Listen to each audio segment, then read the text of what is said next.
이제 4장 이제 2절, 3절을 여러분과 함께 보게 되었는데, 바울 사도가 이제 서서히 자신의 서신을 마무리하고 있습니다.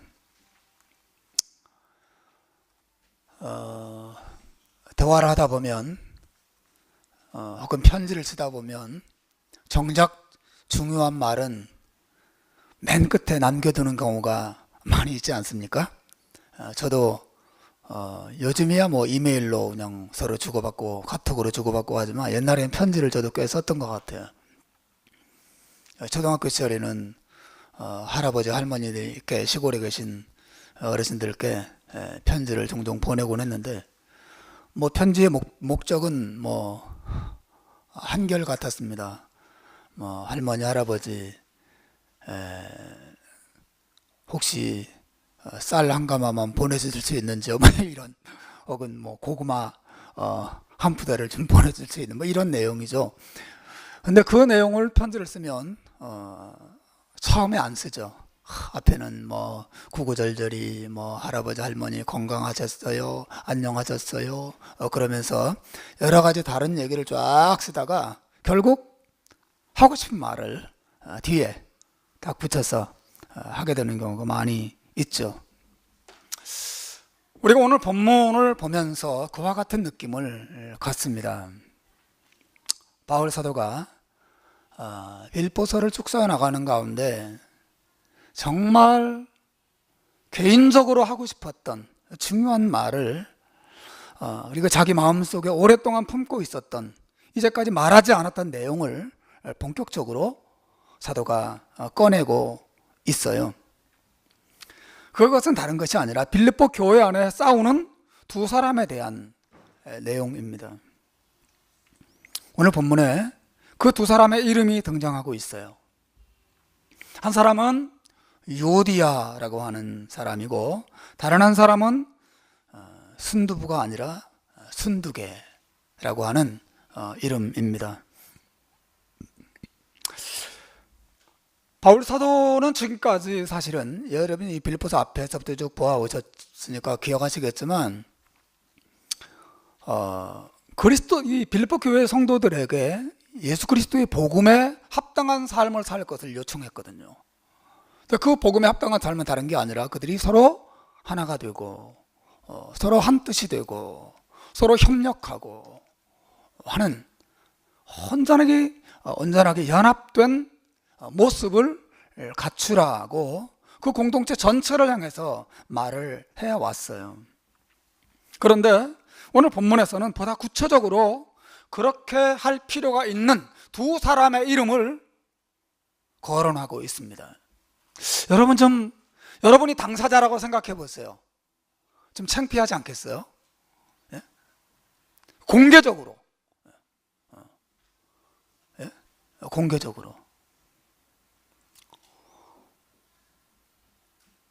홍이준과 안창준은 더 이상 싸우지 말고 서로 사이좋게 지내기를 바란다, 뭐 이렇게 말할 때 여러분 그냥 좀 그 당사자 입장에서는 얼마나 당황스럽고, 그 편지에 말이죠. 그 하나님의 말씀이 될 만한 이 놀라운 성경 안에 두 사람의 이름을 직접적으로 거론하면서 이렇게 말합니다. 내가 요디아를 권하고 순두개를 권하노니 주 안에서 같은 마음을 품으십시오. 서로 싸우지 마십시오. 서로 화해하십시오. 사도가 개인의 이름을 직접적으로 공개적으로 거론하면서 이 문제를 다루고 있습니다. 아마 처음부터 다루고 싶었을지도 몰라요. 전 모르겠지만, 근데 앞부분에서는 전체적으로 공동체를 향하여 연합을 이야기합니다. 그러다가 뒷부분에 가서 이제 구체적으로 그 연합을 깨뜨리고 있는 두 사람의 이름을 등장시키면서 집사님 두 사람, 제가 말하는 건 두 사람입니다, 이런 식으로 두 사람을 지목해서 주 안에서 같은 마음을 품을 것을 명령하고 있는 것이죠. 여러분, 사도가 빌립보서에서 이 두 사람의 이름을 공개적으로 편지 안에 이름을 정확하게 적으면서 두 사람을 지목해서 주 안에 같은 마음을 품으라고 말했다고 하는 것은 이 문제가 간단히 해결될 문제가 아닌 것을, 아주 심각한 상태라는 것을 어느 정도 우리에게 보여주고 있는 것이죠. 이 유오디아와 순두계라고 하는 두 사람이 왜 분열했는지 알 수는 없어요. 왜 등을 돌렸는지, 왜 그들의 관계가 깨어지고 그들의 감정이 상했는지 우리는 정확하게 알 수는 없어요. 어떤 주석학자는 이 두 사람이 각각 빌립보 교회 안에 있던 유대인 공동체와 이방인 공동체를 책임지는 여성들이었다고 주장을 합니다. 하지만 확실한 근거는 없죠. 그렇게 추정할 뿐이에요. 그런데 이 두 사실 여인들인데 왜 여인인 걸 아냐면, 여러분 3절에 보십시오. 3절에 보시면 또 참으로 나와 멍에를 같이 한 내게 구하노니 복음에 나와 함께 힘쓰던 저 여인들을 돕고 라고 말하는 걸 볼 때 이 여인들은 앞에서 말한 이 유오디아와 순두계를 가리키는 것입니다.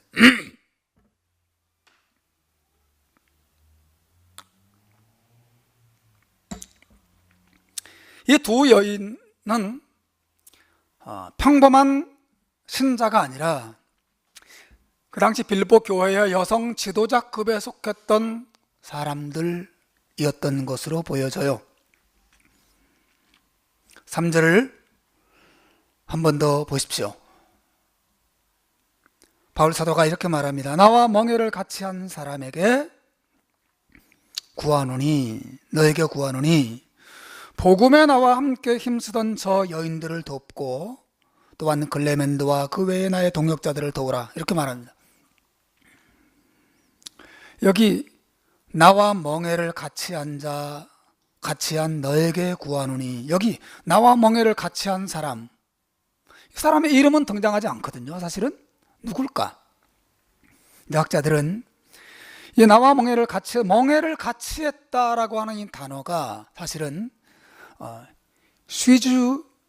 쉬즈고스, 발음이 좀 어려운 것인데요, 쉬즈고스라고 하는 단어입니다.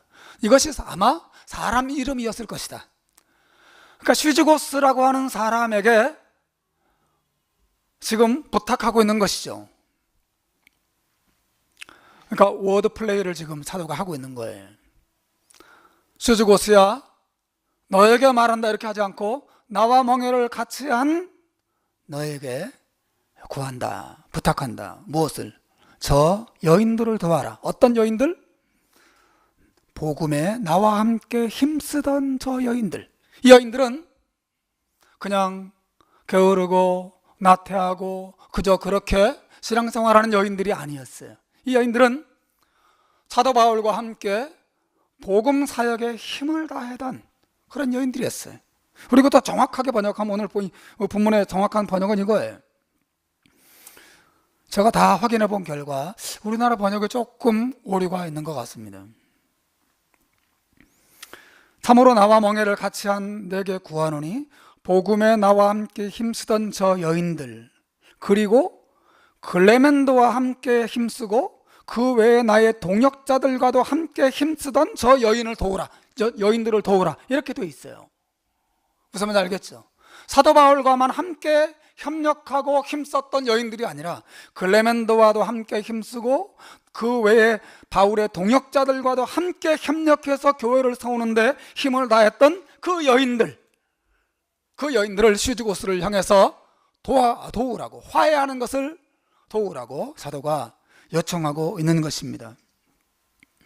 그러므로 여러분, 이 여인들은 분명히 기도의 여인들이었을 것이에요.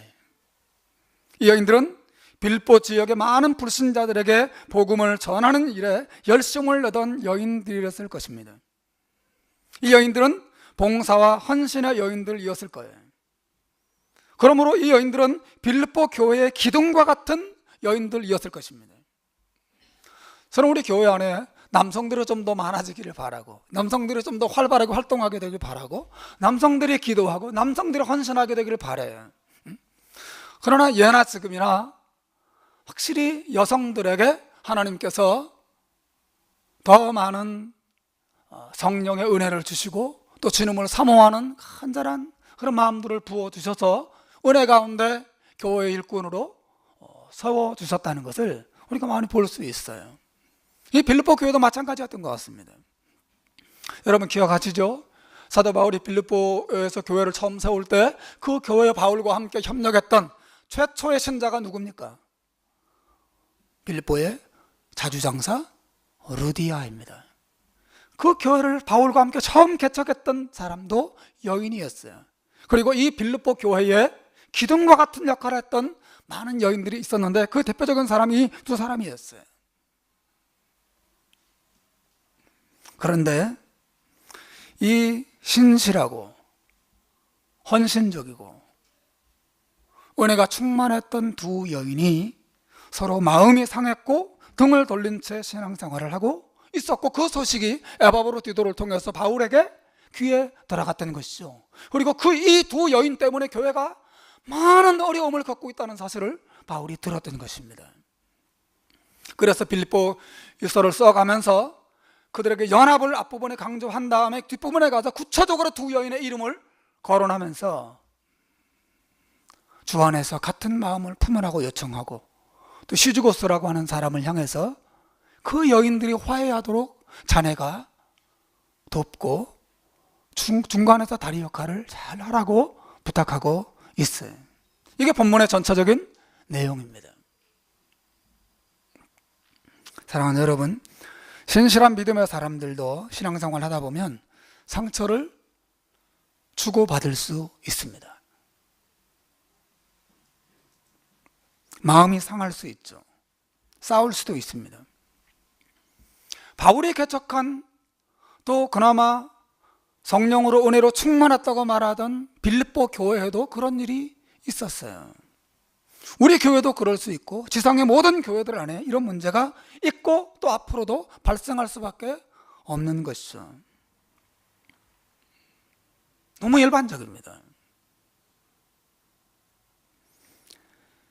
옛날 제가 목회했던 목회지에서 여전도회 안에 주일 점심 문제 때문에 상당히 많은 어려움이 있었어요. 한국은 아니고 제가 이곳에서 목회할 때. 그래서 성도들이 자꾸 많아지는데 여전도회 안에 일할 사람은 제한되어 있는 거죠. 어느 교회나 그런 문제 많이 겪죠. 일할 사람은 정말 제한되어 있는 것이죠.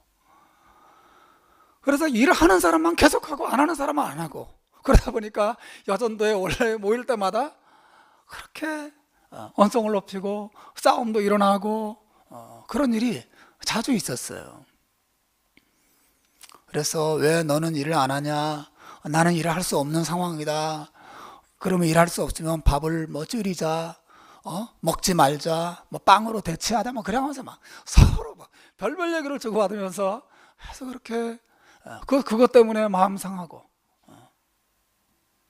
그런 일이 흔했어요. 여러분 알다시피 제가 한번 말한 기억이 나. 어떤 교회에서는 주일날 먹는 점심국 국에다가 MSG를 넣느냐 넣지 마느냐 그 문제 가지고 서로 싸워가지고 나중에 교회가 깨지기까지 했다는 이야기를 제가 정말 들었거든요. 실제로 일어난 일입니다.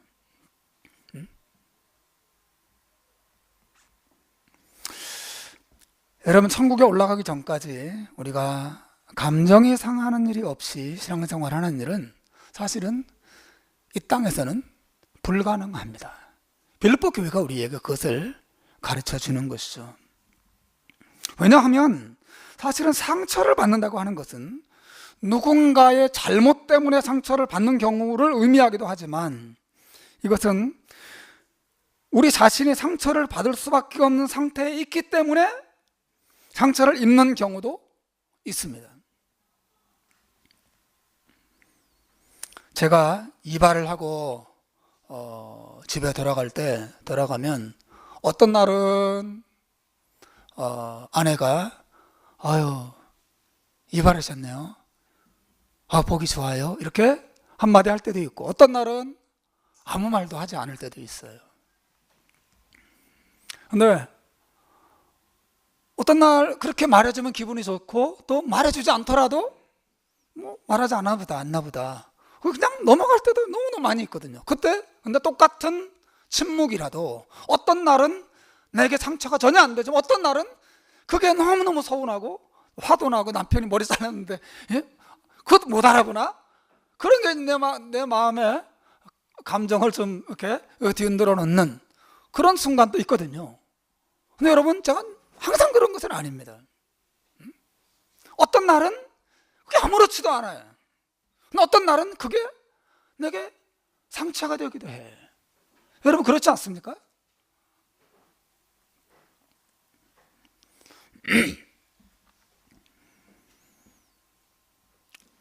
여러분, 교회 안에서도 그런 일이 있을 수 있죠. 정말 비싼 돈을 들여서 머리를 하고 막 예쁘게 장식하고 왔는데 아무도 알아주지 않을 때, 이 집사님 머리 하셨네요. 어디서 하셨어요? 이 머리가 잘 나왔네요. 말해줄 때 기분이 좋고, 근데 말해주지 않으면 이게 왜 이렇게 관심도 없어? 이렇게 말할 수 있잖아요. 그런데 어떤 날은 그런 것을 알아주지 않아도 아무렇지 않은 날도 있어요. 무슨 말인지 아시겠죠? 그 상처라고 하는 것이, 마음의 감정이 상한다고 하는 것이 반드시 남이 내게 잘못해서만 오는 것은 아니에요. 물론 그런 것도 있죠. 나의 상태, 내가 어떤 일에 깊이 스트레스를 받는 상태, 감정적으로 막 눌린 상태, 힘든 상태에 있을 때 아주 작은 아무것도 아닌데도 내가 그 상처로 다가올 수도 있는 것이죠. 제 말은 그렇게 상처라고 하는 것이 남의 잘못 때문에 오기도 하고, 나의 상태에 따라서 그것이 상처 없이 아무렇지도 않게 넘어갈 수도 있고, 그것이 속상함과 서운함과 상처가 되기도 하고 관계를 깨뜨리기도 한다고 하는 것이죠. 이처럼 상처와 감정 상하는 일이 남의 잘못이나 혹은 나의 육체적인, 정신적인, 영적 상태에 따라서 다양한 원인에 의해서 생길 수 있는 것이에요. 그러므로 여러분, 상처를 주고받는 일이 없을 수가 있겠어요? 없을 수가 없는 것입니다. 나만 잘한다고 해서 되는 것도 아니고, 또 상대방이 남이 다 잘한다고 해서 되는 것도 아닙니다. 내가 아무리 잘하고 있어도 상대방 때문에 상처받을 수 있고, 혹은 상대방이 너무너무 완벽한 사람들인데 나 자신의 연약함 때문에, 별거 아닌 것 때문에 또 상처를 받을 수도 있는 것이죠. 상처라고 하는 것은 다양한 원인에 의해서 생기는 것이에요. 그래서 똑같은 말이라도 어떤 사람에게는 그 말이 상처가 되기도 하고 어떤 사람에게 상처가 안 될 수도 있어요. 여러분, 이처럼 상처와 혹은 감정 상하는 일이 말하자면 교회 안에 유오디아와 순두개가 많이 생길 수 있다는 거죠. 정말 많이 생길 수 있습니다. 여러분이 유오디아가 될 수도 있고 여러분이 순두개가 될 수도 있습니다. 목사가 유오디아와 순두개가 될 수 있고 여러분들이 유오디아와 순두개가 될 수도 있어요. 이런 일은 없을 수가 없는 것이죠. 그런데 중요한 것은 이거예요. 우리 안에 유오디아와 순두개가 생겼을 때, 여러분의 가정 안에 유오디아와 순두개가 생겼을 때, 내가 유오디아와 순두개가 되었을 때 어떻게 해야 되느냐 하는 것이죠.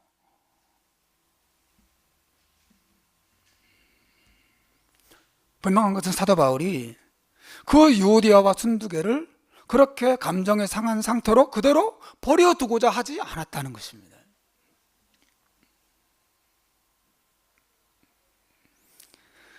그들에게 주 안에서 같은 마음을 품으라고 명령합니다. 그리고 슈지고스를 향해서 이 여인들이 화해하도록 도우라고 명령하고 있어요. 즉 관계 회복과 또 감정 상하는 일을 회복시키라고 요청하고 있는 것이죠. 여러분, 왜 분열 상태로 그대로 버려두면 안 됩니까? 버려두지 않습니까? 왜 우리 안에 유오디아와 순두개가 생겼을 때 그 유오디아와 순두개가 서로 화해하고 화합하도록 힘써야 합니까? 왜 그렇죠? 또 여러분이 유오디아와 순두개가 되었을 때, 여러분이 어떤 사람 때문에 감정에 상했을 때 왜 그 상태를 그대로 그냥 가지고 있으면 안 됩니까? 예? 왜 그걸 버려두면 안 되죠? 부부 사이도 마찬가지예요. 남편이 유오디아가 되고 아내가 순두개가 되었을 때 왜 그대로 버려두면 안 됩니까? 가정이나 교회나 그 이유는 하나예요. 연합이라고 하는 것은 교회와 가정의 본질이고, 연합이라고 하는 것은 교회와 가정의 생명을 의미하기 때문에 그래요. 그래서 깨지면 죽는 것입니다. 깨지면 병드는 것이에요.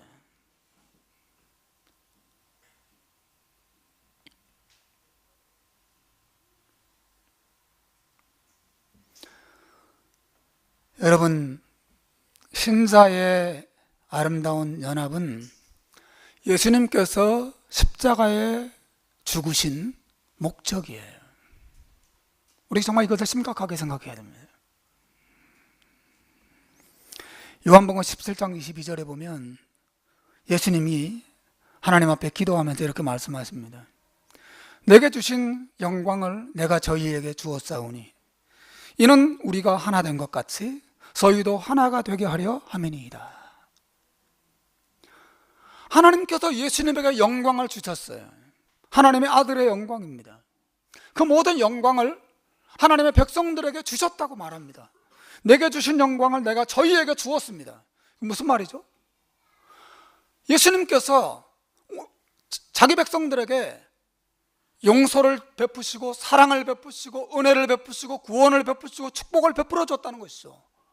예수님이 가지고 있는 모든 영광을 자기 백성들에게 주셨어요. 왜 주셨습니까? 그들로 하여금 어떻게 되게 하려고? 하나가 되게 하기 위해서 용서하시고 사랑하시고 구원하시고 축복하셨다는 거죠. 하나가 되게 하려고. 예수님의 삶과 죽음의 구원의 목적이에요.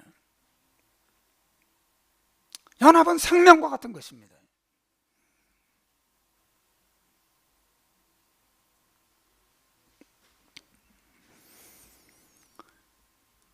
빌립보 교회에만 분열이 있었던 것이 아니라 고린도 교회를 보면 많은 분열이 있었거든요. 고린도전서 1장 11절로 13절에 보면 사도 바울이 고린도 교회를 책망하면서 이런 말을 합니다. 내 형제들아, 골로의 지편으로 너희에게 대한 말이 내게 들리니 곧 너희 가운데 분쟁이 있다는 것이라. 내가 이것을 말하거니와 너희가 각각 이르되 나는 바울에게, 나는 아볼로에게, 나는 게바에게, 나는 그리스도에게 속한 자라 한다는 것이니 그리스도께서 어찌 나누셨느냐. 고린도 교회 안에 성도들이 지도자를 중심으로 다 파가 나뉘었어요. 나는 바울파, 나는 아볼로파, 나는 목사파, 나는 전도사파, 나는 부목사파. 다 나눴다는 것이죠. 그 나뉘어짐, 그 분쟁의 상태를 사도가 뭐라고 말하냐면 그리스도가 어찌 나뉘었느냐. 그것은 마치 예수 그리스도의 몸을 찢어놓는 것과 같다는 것이죠. 여러분 지금 제가 무엇을 강조하는지 아시겠어요? 왜 분열을, 왜 감정 상함을 그대로 버려두면 안 되느냐. 가정 안에서든 아니면 신자 공동체 안에서든 왜 그 모든 것들을 회복시키려고 힘을 다해야 되느냐. 왜 부부싸움을 하면 빨리 그 문제를 해결해야 되느냐. 왜 분열을 버려두면 안 됩니까? 신자의 가정이든 신자의 교회 이 공동체이든 간에 우리의 분열은 곧 예수님의 몸을 찢어놓는 것과 같은 것이에요. 다시 말해 예수님은 그것을 자신의 몸이 찢어지는 것 같은 고통으로 느끼신다는 것을 말하는 것이에요. 그래서 심각하게 생각해야 되는 것이죠. 그것이 없을 수는 없어요. 그죠? 제가 말씀드린 그것이 우리 이 땅에 사는 동안에 없을 수가 없습니다. 어떤 가정은 어떤 교회에서든 간에 없을 수가 없어요. 나만 잘한다고 되는 것도 아니고 또 다른 사람만 잘한다고 되는 것도 아니에요. 없을 수가 없어요. 우리는 자주 걸려 넘어지고 상처받고 상처를 주기도 하고 그렇게 우리가 신앙생활을 합니다. 어떻게? 왜 그것을 버려두면 안 됩니까?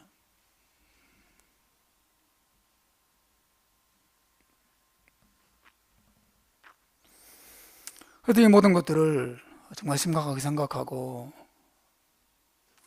회복시켜야 되고, 또 사도 바울의 표현대로 성령의 하나 되게 하신 것을 힘써 어떻게 해야 돼요?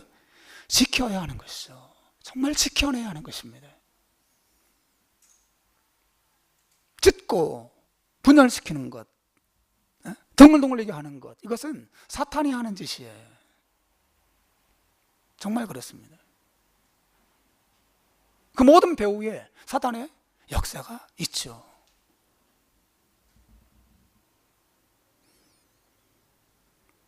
근데 여러분, 우리가 기억해야 될 것이 이것이,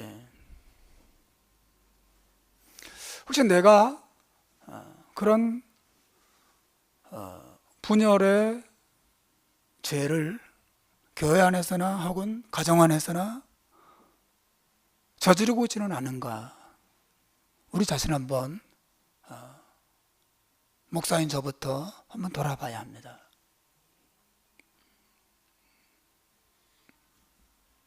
왜 돌아봐야 하냐면, 신자의 분열이라고 하는 것은 유오디아와 순두개의 경우처럼 눈에 보이는 분명하게 보이는 분열이 있을 수도 있지만 눈에 보이지 않는 분열도 있을 수 있어요. 그리고 자기가 예수 그리스도의 몸에 연합되어서 정말 하나가 되어 있지 않는데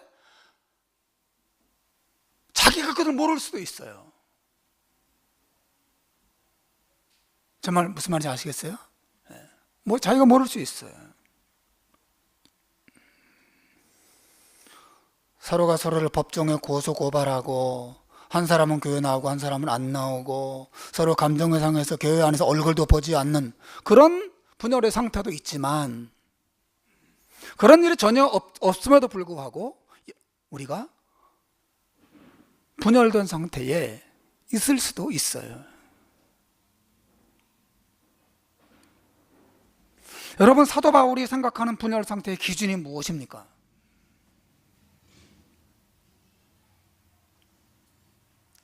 분열되어 있다는 것은 무엇을 말하는 거죠?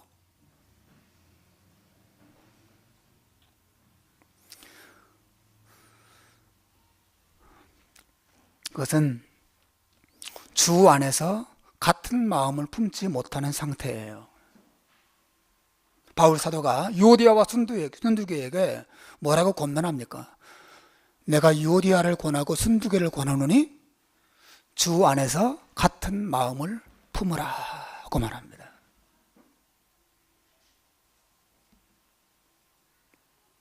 즉, 분열되어 있다고 하는 것은 서로 싸우지 않은 상태라 하더라도, 교회 출석을 잘하고 있는 상태라 하더라도, 그냥 모여서 즐겁게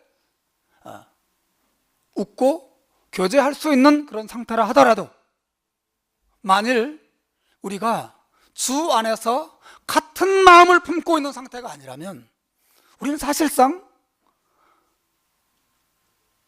교회 안에, 교회와 함께 공동체 안에서 연합되어 있는 상태가 아니라 사실은 떨어져 나와 있는, 분열되어 있는 상태라고 말할 수 있어요.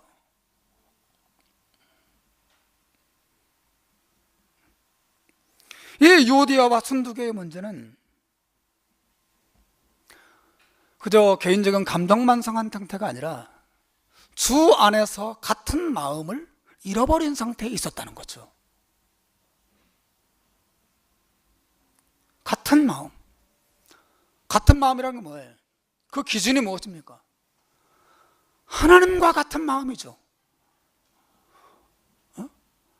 하나님과 같은 마음을 품고 예수님과 같은 마음을 가지고 같은 꿈을 가지고 같은 소원을 가지고, 같은 사랑을 가지고, 같은 아픔을 가지고 그렇게 신앙생활을 하는 것, 이것이 바로 정말 연합되어 있는 상태거든요. 그런데 교회 안에 신자들이 많이 있음에도 불구하고 정말 같은 마음을 가지고 같이 아파하고 같이 슬퍼하고 같이 기뻐하고 같이 수고하고 같이 애쓰고 하나님의 마음과 내 마음이 사실은 같아야 하고,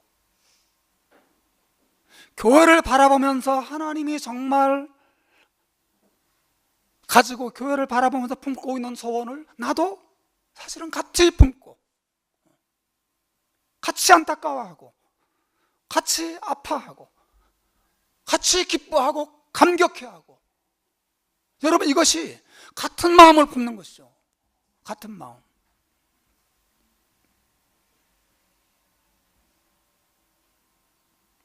보편적으로 학자들은 교회 안에 일반적인 대부분의 교회들이 교회 안에서 새벽기도든 11조든 혹은 봉사든 무엇이든 간에 보편적으로 10%의 일꾼들과 90%의 방관자들로 이루어진다고 합니다. 교인들이 같이 예배 나와서 뭐 이렇게 하고 있지만 사실은 10%만 같은 마음을 가지고 있고 나머지 90%는 그냥 구경꾼으로 있는 경우가 보편적이라고 하는 것이죠. 대부분의 교회들이. 그런데 건강한 교회는 반대라는 거예요.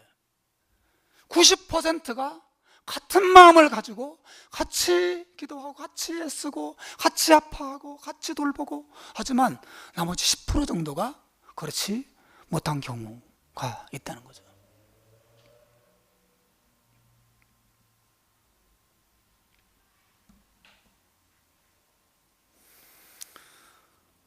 사랑하는 여러분, 우리가 교회 나와서 같이 예배하고 같이 식사하고 같이 교제하는 것, 서로 얼굴 볼 때도 전혀 불편함도 없고 같이 즐거워하고 그렇다는 것, 그것을 우리가 정말 주 안에서 같은 마음을 품고 있다고 말할 수 있는 기준의 전부인가?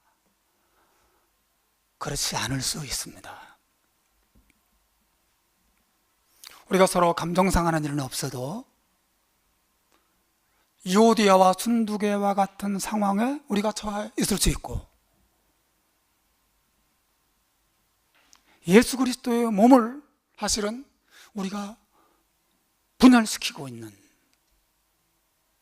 교회에는 속해 있지만 사실은 속해 있는 것 같지 않은 그런 신앙생활을 하고 있을 수 있어요.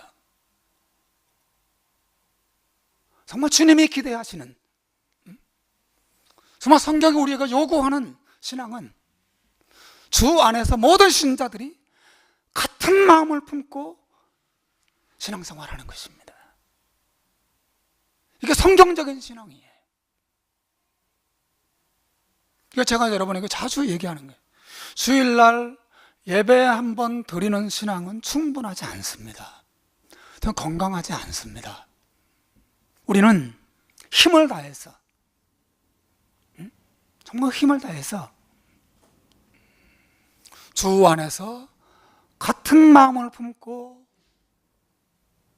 주님을 섬기고 교회를 세우고 영혼들을 세우고 하나님과 같은 목표, 여러분 교회를 향한 하나님의 목표가 있잖아요. 교회를 향한 하나님의 꿈이 있거든요. 교회를 향한 하나님의 마음이 있습니다. 우리 신자들은 그 하나님의 꿈, 하나님의 목표와 내 꿈과 내 목표, 내 마음이 사실은 같아야만 하는 것이죠. 그게 뭔지 아세요? 여러분, 교회를 향한 하나님의 꿈과 목표는, 우리 신자들을 향한 하나님의 꿈과 목표는 두 가지예요.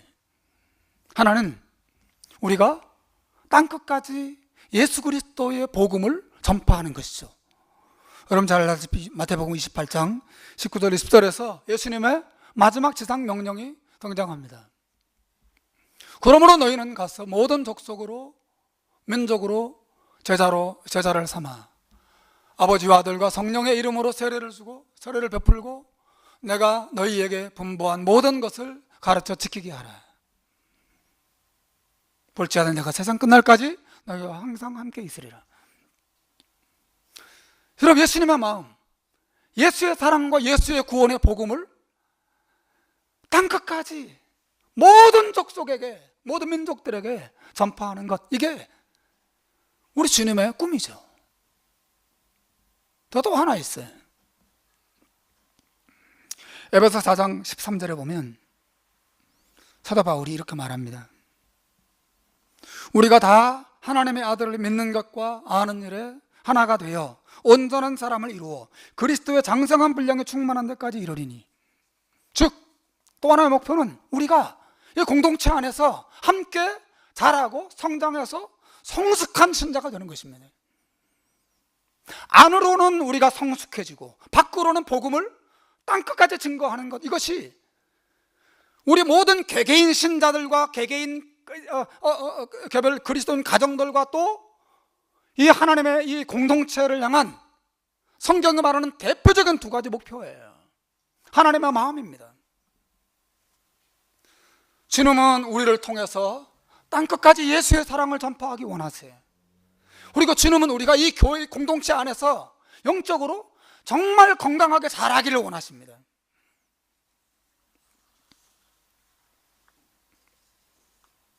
주 안에서 같은 마음을 품는다는 게 뭐예요? 우리에게도 이런 목표를 우리 자신이 품는 것을 말하죠. 여러분, 이것은 나 혼자 그냥 혼자 예배드리고 혼자 성경 읽고 혼자 기도한다고 달성되는 게 아닙니다. 만약에 그것이 혼자 힘으로 가능한 일이라면 교회가 존재할 필요도 없었을 것입니다.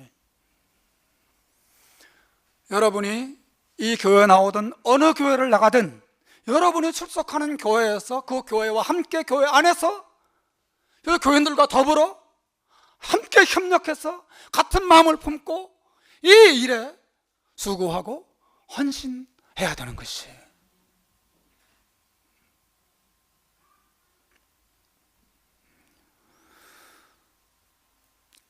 우리는 복음을 전하는 일에 한 마음이 되어 있어야 되고, 말씀과 섬김 안에서 나도 신앙적으로 성장하고 남도 성장시키는 일에 마음을 같이 해야만 해요. 이 말은 우리 신자들은 서로가 서로의 신앙 성장에 대한 책임이 있다는 것을 말해요. 서로가 서로에게 책임이 있습니다.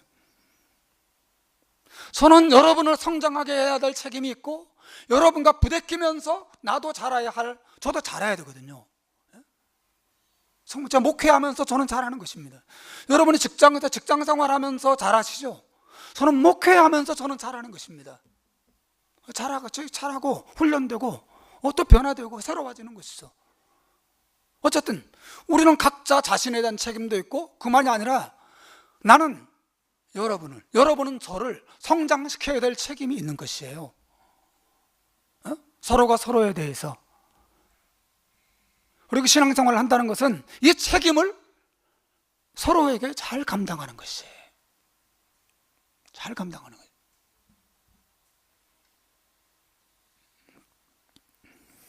이게 주 안에서 같은 마음을 품는다는 뜻이에요. 주 안에서 같은 마음을 품으라.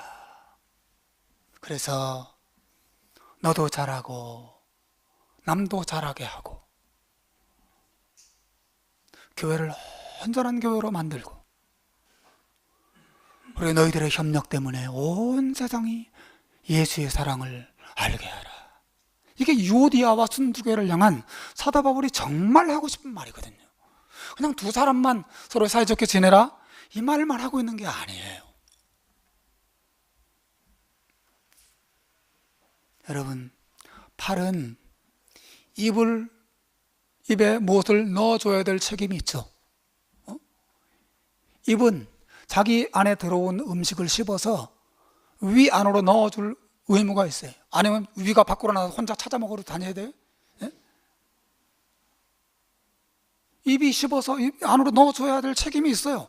그리고 위는 열심히 운동해서 소화시켜서 음식을 양분이 되도록 분해해야 될 책임이 위에 있죠. 또 위는 또 무슨 또 위에서 분해한 그 양분들을 피가 온몸 곳곳에 다 보내야 될 책임이 있는 것이죠. 여러분, 이런 식으로 온 몸이 서로가 서로를 섬기고 서로가 서로에 대한 책임을 다하면서 온 몸이 같이 건강해지는 것처럼 이 교회는 그런 것입니다.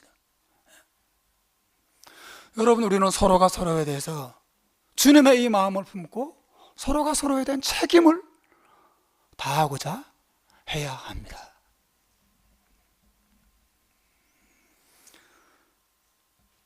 여러분, 그래서 모든 신자는 바로 이런 일, 복음을 전하고 나를 성장시키고 남을 성장하게 하는 이 일에 깊이 참여해야 합니다. 참여해야 됩니다. 이것이 건강한 교회 생활이에요. 건강한. 그런 의미에서 여러분, 유오디아와 순두계는 특정한 어떤 사람들만이 아니라 우리 모두일 수 있어요. 주 안에서 같은 마음을 품지 못하고 있는 상태인 모든 신자들, 서로에 대한 책임을 다하지 못하고 기도하는 일, 함께 공부하는 일, 함께 삶을 나누지 못하는 일, 모든 일에 있어서 내가 유오디아와 또 내가 순두계일 수 있습니다.